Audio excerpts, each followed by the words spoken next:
Hi, Carol. Hi, Bob. I didn't think you were going to show. Yeah, sorry I'm late. I kind of got caught up in traffic. That's cool. What's up? Not that much. I went to the new cutlery barn on 34th Street today. Oh, what's it like? It's pretty cool. Hey, you want to eat some food? Okay. Later. Hi, can I take your order? What are your specials, please? Spaghetti and fried bumblebees. Hey, you can't talk to us like that. Hey everyone, welcome to Comedy History 101, where we school you in comedy. I am Harmon. Hello. Today we have a very special episode of CH101. Over the years on CH101, I have talked to some of the most interesting people in the world of comedy, and we're going to do a very special thematic episode. Digging into the archives, we're going to tell the origin stories of three iconic sketch comedy groups: The State, SCTV, and of course, Kids in the Hall, featuring excerpts with my interview with Long Live the State documentary director Matthew Perniciaro, comedy writer Chris Kloos, who won an Emmy writing for SCTV, and of course, Kevin McDonald from the legendary Canadian sketch group Kids in the Hall. And in this episode, you're going to learn how The State went from NYU to MTV in a matter of weeks. How did SCTV go from a late-night cult show to killing it at the Emmys? And how did Kids in the Hall go from playing to 16 people to getting discovered by Lorne Michaels? All this and more coming up. You're stupid. Everybody's so stupid. I'm trying to use the phone! Excuse me! Comedy History 101. Once again, 3 interviews, 1 theme, and that theme, origins of these iconic sketch groups. But before we jump into this thematic episode of Comedy History 101, a quick plug. Tonight, July 31st, 7:30 at the Red Room above the KGB bar, I'll be presenting my show Tale, NYC's finest storytelling. No hokey gimmicks, no dumb themes.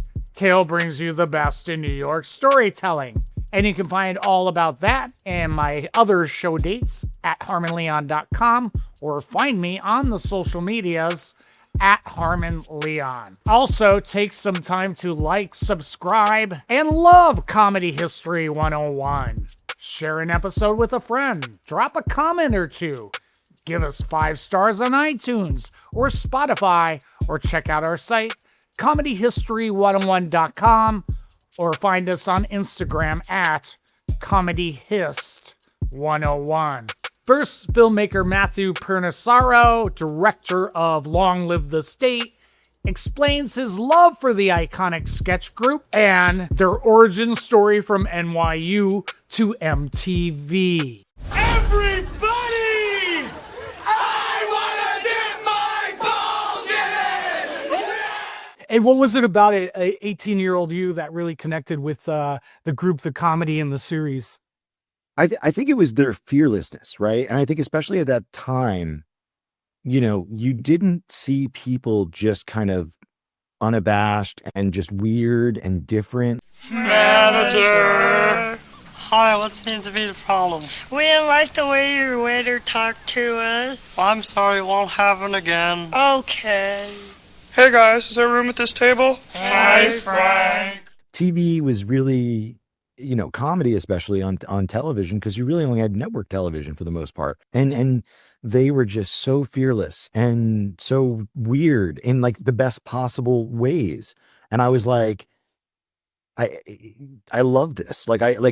It felt to me like kind of how I felt as a person. Like I've said, you know, as I've done interviews, like if I met someone growing up who like got the State the way I got them, I was like, I know this person and I are going to be friends.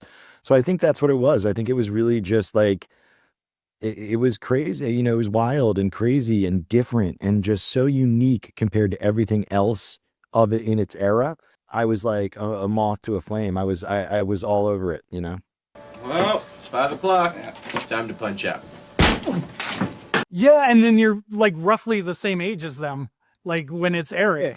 So it's like, yeah, I'm about 10 years younger, 9, 10 years younger than them. But that was the thing is, it was like, I'm like 14 when the first season airs. They're like 21 and 22. And you're like looking at it going like, you're like, oh my God, like, look how young, like they're doing it. I think that was the other thing is like, they're a group that just does. We have an idea, we go do it. We want to do this thing, we just do it. They don't like wait for permission. They don't ask. They just find a way to do it. And I've found that immensely inspiring and definitely kind of informed, a large part of how I do things, And so at the time, did they go right from NYU doing shows at NYU to MTV with no kind of middle thing in between?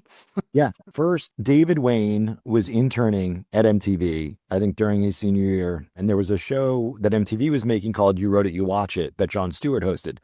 I am Jon Stewart, ex-volleyball star, host of MTV's You Wrote It, You Watch It. You send us your letters, so we reenact. And David like pitched the executives and was like, hey, like, why don't we like make like little short videos? I have a comedy troupe. And the executives were like, yeah, sure, whatever, kid. So David had a video camera. And he just said to the group, because they had been performing at NYU, and David was like, hey guys, I think this is like an opportunity. They went and made 3 short films over that weekend, edited them all together. And on Monday they came back and David showed the tape to the executives and they were like, this is pretty great. And they started making short films for this show. You Wrote It, You Watch It. Hey, good buddy, welcome to MTV. High and dry. Stephen D. All right, let me show you to your desk. Rock and roll, buddy. Everybody step back. Get somebody important coming through. And that's how they got their foot in the door at MTV. And then off of that, MTV ultimately decided to give them their own show. But yeah, they graduated like June of 92. And I think the pilot for the state shot in November of 92. I think that's what it was. Yeah. But like they were working with MTV basically weeks after graduating college. And because it was MTV, were like all the guardrails off, or was it a lot of like network notes, or do they kind of just give them free reign? I think they gave them quite a lot of free reign. You know what I mean? I think they really let them kind of get after it, And I think that like I think Carrie at one point said like, we do things fast and cheap. Like that's the way that they always operated, because they did everything. They wrote them, they produced them, they directed them, they were doing the wardrobe, they were doing the props, they were doing everything themselves. So I think MTV was like, all right, just go do it. Like, here you go. The network definitely had some notes and that we talk about in the film. But I think for the most part, like the network was pretty like hands off. And I think that allowed them and Mike Judge and so many of these other creators who were working at MTV at that time, real creative freedom. You know what I mean? To do something that we hadn't seen before. A decade before the state, comedy writer Chris Kloos joined the writing staff of SCTV in 1981, the season which would take the cult sketch show all the way to the Emmys. I scream. You scream. We scream. We all scream for ice cream. Sketch work that we did on SCTV and I did on Mad TV for years was very kind of single vision, much more single vision than the group think of a sitcom. It was more like independent contracting than working on a team. The first couple of drafts anyway, until if it gets picked for a table, if it gets picked at the table, then there's probably can be rewrites on it. So we were sort of individually doing pitching and doing our own work, and that's the way that worked. Were you involved with Polynesian Town? What a day. I lost my business. I lost my best friend. And I lost my pants. Forget it, LaRue. This is Polynesian Town. Only as a very close observer. Because the legend was there was going to be a boom shot. Yeah, crane shot. I mean a crane shot. Yeah, there's going to be a crane shot. And we thought, how can there be a crane shot on a show that has a budget of $400? Yeah. Happen. Sure enough, the legendary crane shot showed up, and I was standing right behind the crane, just drinking it in. Because Johnny Candy, that's all he wanted. He wanted, if he could get that crane shot, he knew this sketch would sing, and it did. But it could have sung even without the crane shot. You mean John Candy, the person, wanted the crane shot? I don't mean Johnny LaRue. Johnny LaRue wanted the crane shot. No, because he wanted the. Oh yeah. Oh yeah. Johnny LaRue was one of the great artists. Just ask him. I mean. Yeah, and who did you really gravitate to, like as comedically? On you mentioned Eugene Levy, but who else did John? Yeah, we wrote for Andrea a few times. We wrote the Brooke Shields sketch for Catherine, where Joe plays Kirk Douglas. I'll tell you, Kirk, kids are nothing but trouble. That is until you get the first residual check. Well, at least you had a girl. I had nothing but boys. Is Michael Douglas your son?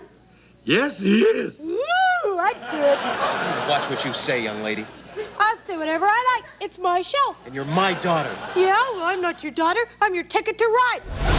Put her over his knee. One amazing sketch. Yeah, and what I liked is SCTV is all the cast members, like most of their brothers were also writers. Like Martin Short, Joe Flaherty. Well, no, Dan Aykroyd but his brother, Peter. Peter, Peter was a great guy, by the way. Yeah, Paul Flaherty, who is a big talent to this day. He did a lot of stuff on that show. He did all of Joe's singing. Anytime Joe played anybody who sang, Paul sang. Oh, they dubbed it in for his voice? Yeah. He played kind of cowboy crooner who made an album, and Paul did that. Paul was he an SE, or was he a Second City person as well, or Paul? Yeah. No, he was not. But I do think. Well, you know what? I think maybe he did play the piano in the old fire hall in Toronto. I'm not sure. But he was there doing that. And then you had, of course, Michael Short, Marty's brother, who was there when Marty wasn't there. Marty was not there. Oh, he was first. Oh, okay. Mike was first by a lot. He was there. And then Marty came in the second NBC season. And Mike was there at that time. Mike was never in the office, though. He was... he seemed to be living in a lake house in Ontario somewhere, and he never showed up. And he just would send in envelopes full of jokes, which was great. He's great. He's also a great guy. A great guy. Well, they're Canadians. They're nice. Yeah. There's this iconic, just a footnote, this iconic kids TV show that featured Catherine O'Hara, John Candy, and Dan Aykroyd. Is kind of like how the Monty Pythons did kids TV before Monty Python. I saw one of them. Yeah. Catherine and Danny were very good friends. After Danny got us going at the Lampoon, we stayed friends with him. Then when we moved to LA a few years later, we caught up with him again. He was very big then. It was Blues Brothers time and all that stuff, but he was always very kind to us. And at the 1982 Emmys, in which we won for SCTV, Danny was Catherine's date. So he was sitting right behind me, and we had just the greatest time being together. Yeah, I think I see a clip of that. Isn't that the Emmys where Milton Berle kind of gave, SCTV kind of a backhanded sort of compliment, and kind of Joe Flaherty sort of ripped into him? I don't know if there was a compliment. I can't believe that we got something up here bigger than the cast of Hill Street Blues, which we've done on our show. All right, I'd like to thank. Sorry, Uncle Milty. Go to sleep. Okay. Maybe it's not even a compliment, but it's just there was I think there were 14 writers or something like that. Yeah. So he and Martha Ray, who was delightful, were reading our names, and he kept going up on the names, and for a laugh. He's just a cheap shot artist. with an enormous penis, from what I understand. Yeah, not currently though. No, I hope not. If that thing's still alive, snakes on a plane. Yeah. So, yeah, that was the night. It was amazing because when we went into the place, nobody really knew the show. This crowd, this television crowd didn't really know the show because there were no VCRs. There was no way to record this. And the thing started at 12:30 at night after Carson, after the Tonight Show. Then we came on. So if you were an SCTV fan, you were dedicated. I mean, you were up till 2:00 in the morning watching the show. Now SNL had you up till 1, but we went right by that, So when we get into the place, nobody really knows who we are, or not we, but who knows the show. And then they rolled in Eugene Levy's Perry Como sketch, Perry Live Tonight. If you've never seen it, do yourself a favor. Go on YouTube and find it. Is that where he's sort of like laying down and singing? That's it. Is that the one? You've seen it. He's laying. He has. Well, Perry Como had no energy, and Eugene had 52 times less energy than the real Perry Como. Celebrate the time. Come on. Gonna have a celebration, yeah. It brought the house down. The laughter it didn't seem to ever stop. It just they wanted to go on to the next area, and they couldn't because people were laughing so much, and we were sitting right behind the group from Hill Street Blues, and Stephen Bochco turned and saw John Candy sitting there, and then he put 2 and 2 together, and he was raving to us that he did watch the show and couldn't get enough of it, and it was some night.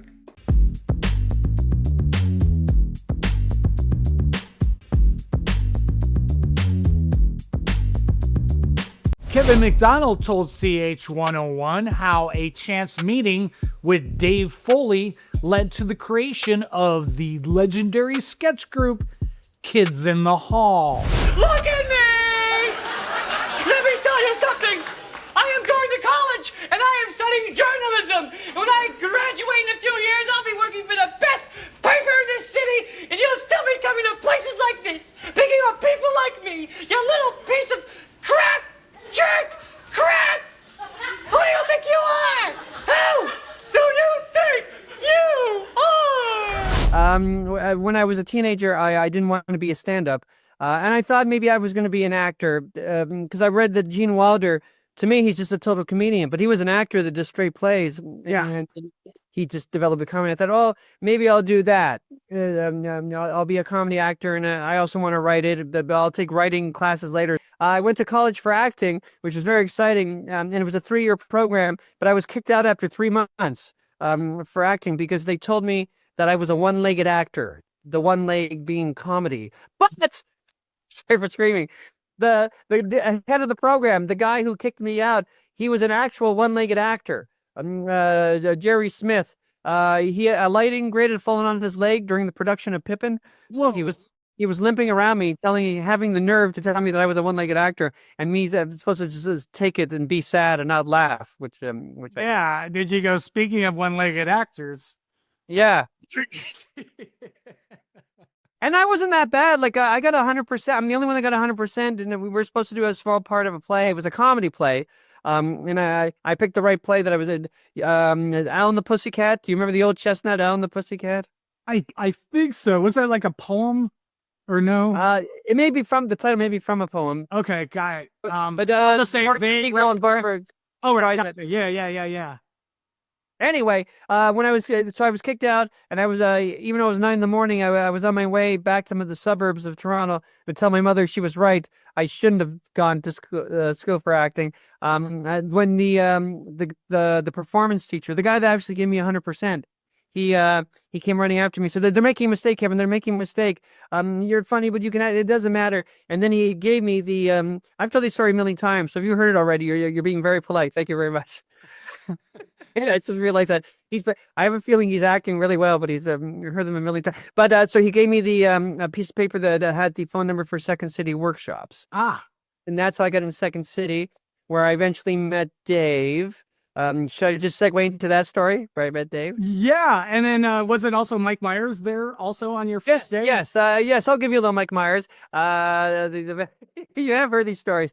Has everyone listening to this heard the stories? Yeah, for the first year, I was it was just two teachers, me and Mike Myers, and everybody else was over 35. And everybody over 35, we thought that they weren't funny, and we were probably right. But they enjoyed the class, and a lot of them were actors. Some of them were just people that wanted to learn improv, which is great. But Mike and I got along really well, and we even tried to start a comedy troupe. But you can be two funny people but not have chemistry. And I think also he was not only was he, by the way, it's 17 because he was 2 years younger than me. I was 19, he was 17. He was as funny as he ever got. Like he was hilarious, and he was really good at like figuring out a career, and then I think he was the second youngest person to be hired for Second City main stage, next to Catherine O'Hara. So my very first class without him, I was lonely and afraid, and then then another teenager walks in, the same age as Mike, and it was Dave Foley. And I've said this story so many times, and I'm not bored of it. That's what I hate about myself. But so Dave came in, and just by coincidence, because we were two shy teenagers, though this was beginning my second year doing workshops, Dave stood next to me, and the teacher, Alan Gummin, the workshop teacher, made us, the whole group, the whole 30 people, go into pairs, and we did the mirror exercise, where you stand in front of the person and mirror each other's movements. And then Dave and I just started being funny and doing funny movements. And then at one point we were on the floor, both mirroring each other, like pretending that we were giving birth to somebody. And then someone came in late from class, and they opened the door, which was the door to the street. And Dave and I just started. No one did it first, mind you, to make this moment more magical, as a bit more phony, more magical. We both just started crawling out the door until we were on the sidewalk. And through the window, we saw our teacher, like motioning madly, go, "Get the fuck in here! Get the fuck in!" We could just read his lips. You literally broke the fourth wall. We literally crawled out of the fourth wall. Yes. Yeah. Yes. And by the end of the class, he was in an improv where he was really good, and I was in an improv that was funny. And so we just hung out after, and I didn't know his name yet. And I said, "Do you want to join my comedy troupe?" I didn't have a comedy troupe yet, and he said yes. And then I called my family channel, Casimir. He said, "We could start a comedy troupe now. There's a guy. He's just as funny as Mike Myers." Like, I always like when you, like, early in comedy, when you get really bad advice from like people who feel they're established. Wasn't like one of the names of Kids in the Hall Mixed Nuts? Yes. Yeah. There's the original Kids in the Hall, Luciano, we called him Luch. Dave and I, we did think about theater sports. And because we were young and we seemed to have potential, raw potato potential. We the guy in the big group, he said he would sort of coach us, because theater sports was like sports in a way. It was to us, it was just comedy.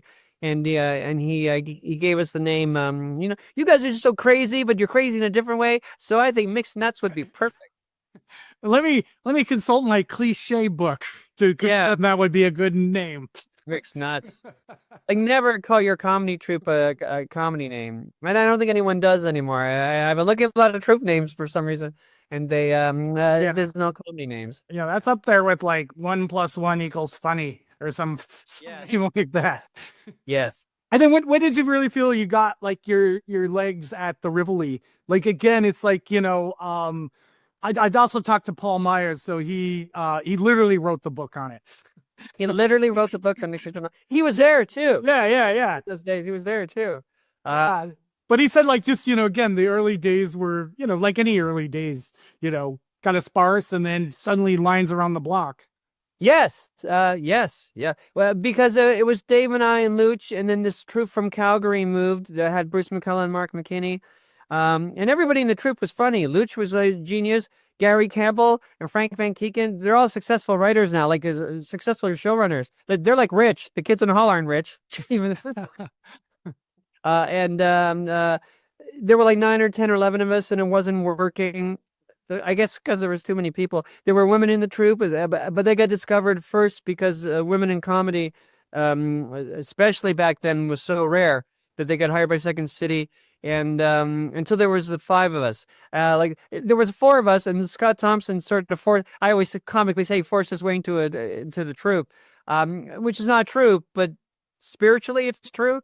And I always say, Scott, he's not like a comic like we were, even though we're like weird and anti-comedy and alternative comedy. We're like comedy. We all still love like the Marx Brothers and things like that. Scott came from a different, like a totally different approach. And I always think that we were at the Rivoli when he joined the troupe. Before him, we were 4 people. We were sort of like 4 writers who stood at the back of the wall, shyly telling our ideas in character. And Scott literally forced us to the front of the stage. 99 bottles of beer on the wall, 99 bottles of beer. You take one down, you pass it around, and 99 bottles of beer on the wall. And then it was the 5 of us. It was summer of 84 to summer of 85. And for the first half, for the 84 half, I remember it was always like 16 people in the audience. I don't know if it's 16 people. And then I'll tell the story that Paul told you. I told him. Yeah. Okay, sure. Is it about how you became the guy in the towel? That's right. No. Okay. All right. I think it was January or February of 85. It was a blizzard in Toronto. Paul, check this out. You said I'm wrong, but I'm sure that there was a disastrous, tragic airplane crash. And there was a blizzard and everything was shut down. The streetcars, even the subways, for some reason, were shut down. And it just seemed like a dark day. We rehearsed our show because we did a show every Monday at the Rivoli, mostly new material, and we just felt like no one was going to come. And then it was the first time ever where it not only sold out, but there were people lined up around the block, and they were turned away. And I know he told you the story, but I've been kidding Hall telling you the story. Yeah, I was probably there that night. And ever since then, from the January of 85 to the summer, we had an audience, and we were like a Toronto thing. You walk by the Rivoli, imagine it. Go ahead. I'll shut up for a second. Imagine it. I can picture it around. Yeah. Okay. There. I looked in the window like this. I did one of these in the window. Yeah. Yeah, it was close. It was during the day when I walked by it. Yeah. You probably just saw your own reflection. It was a sunny corner there. And here, I'll go on with the story that you didn't ask, but I might as well get there. This thing is called Comedy History 101, which I don't want to think about, because like when you're old like me, you still want to think you're comedy present, but comedy history, sure. So in the summer, Mark McKinney said, we're doing these shows and they're doing great, but we do mostly new sketches. Why don't we rent a theater out? And the Tarragon, I believe it was. And we do a best of the kids in the hall. And then we did it for a week, and we sort of became a bigger thing, and we got that great review that Paul Myers probably told you about. That I still remember. It was a big theater critic. He was like famous. It was the Globe and Mail, our big classy paper in Canada. And I still remember when we were reading it, he said, the kids in the hall assume their audience is as smart as they are. And I remember us walking around going, yeah, we do. We do. Like I never thought that. Yeah. And of course, our last show was the show because Lorne Michaels, after taking 5 years off of Saturday Night Live, was looking around and was coming back to it.